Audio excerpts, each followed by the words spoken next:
안녕하세요. YTN-DMB 시청자평가원 박하민입니다. 요즘은 평생 직장보다 직업이 중요한 시대입니다. 직장에 있어서 일을 다니는 것이 아니라 일을 찾아 직업을 만드는 N잡의 시대가 도래했는데요. 이와 함께 평생 배우며 성장하는 것에 대한 중요성도 커지고 있습니다. 다큐 24에서는 묵묵히 한 직장에서 오랜 세월을 일했지만 은퇴 이후에는 새로운 삶을 설계해 살아가는 베이비 부머 세대들을 만나봤습니다.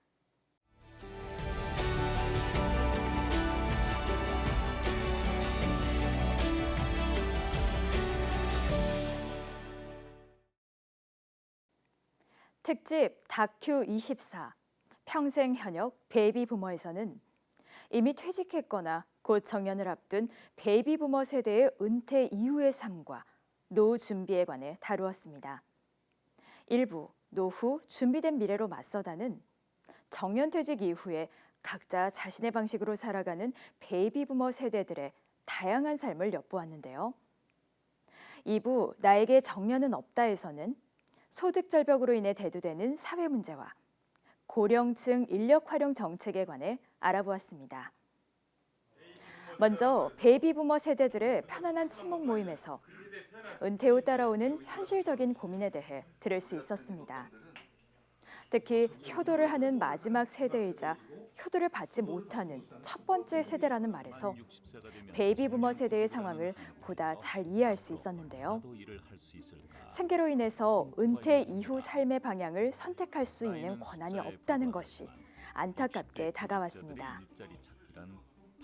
이어서 연금 공백기 여부에 따라 달라지는 은퇴 이후의 삶을 대조하여 보여주었는데요. 퇴직 이후 연금을 바로 받을 수 있는 경우에는 큰 걱정이 없지만 은퇴 이후부터 연금 수령까지의 공백인 소득 절벽이 길다면 소득원이 없어 불안한 상황임을 잘 대비시켜 보여주었습니다. 하지만 일부에서 소개된 인터뷰자의 사례만 다시 보여준 것이 조금 아쉬웠는데요. 연금을 아예 받지 못하거나 적은 연금을 받는 연금 사각지대에 관한 다른 사례도 언급했다면 내용이 보다 풍성해졌을 것 같습니다. 소득 공백을 막기 위한 정년 연장의 필요성에 대한 논의와 함께 최초의 정년 연장 정책이 소개되었습니다. 바로 다자녀 공무직을 대상으로 정년이 끝난 후 기간제로 재고용하는 것인데요. 소득 절벽 문제를 해결하기 위한 최초 시도였다는 점과 정책 수혜자의 만족스러운 모습들에서 희망이 느껴져 좋았습니다.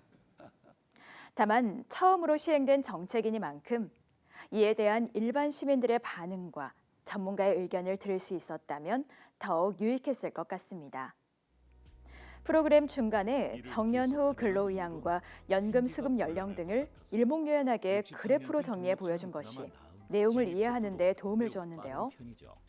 특히 소득 공백기로 인한 은퇴자들의 생계곤란에 대한 문제를 제기하고 고령층 인적 자본 활용의 필요성에 관한 논의를 한 후 이를 해소하기 위한 정책과 정책 수혜자들의 사례를 보여주는 순으로 프로그램을 구성해 기승전결이 매끄럽게 느껴졌습니다. 특집 다큐 24 평생 현역 베이비 부머는 정년을 앞둔 베이비 부머 세대에 대한 이해를 돕고 누구나 언젠가는 경험할 은퇴 이후의 삶과 노후에 관해 생각해 볼 수 있는 계기를 마련해 주었습니다. 또한 고령층 인력 활용에 관한 사회적 공감대를 조성함과 동시에 국민적 관심을 높여주었는데요. 앞으로도 다큐 24를 통해 다양한 사람들의 삶을 알아가며 더불어 사는 세상을 만드는 방송이 되기를 기대합니다.